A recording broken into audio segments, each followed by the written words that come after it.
ఈరోజు దేవుని వాగ్దానం సామెతలు 3వ అధ్యాయం 7వ వచనం. నేను జ్ఞానిని కదా అని నీవనుకొనవద్దు. యెహోవాయందు భయభక్తులు కలిగి చెడుతనమును విడిచిపెట్టుము.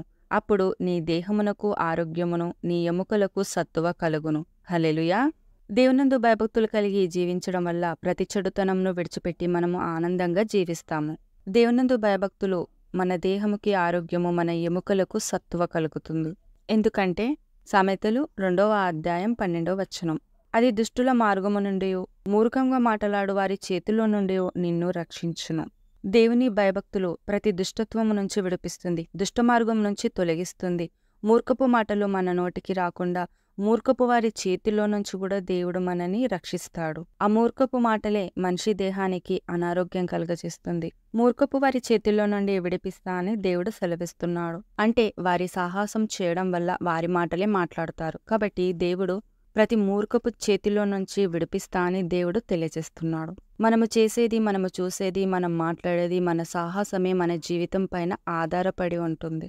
మన జ్ఞానము మనలని మోసపరుస్తుంది. దేవుని జ్ఞానము చెడుతనము నుంచి విడిపిస్తుంది. అప్పుడు మన దేహముకి ఆరోగ్యము కలుగుతుంది. మన ఆరోగ్య రహస్యం దేవుడు ఈరోజు మనకు తెలియజేస్తున్నాడు.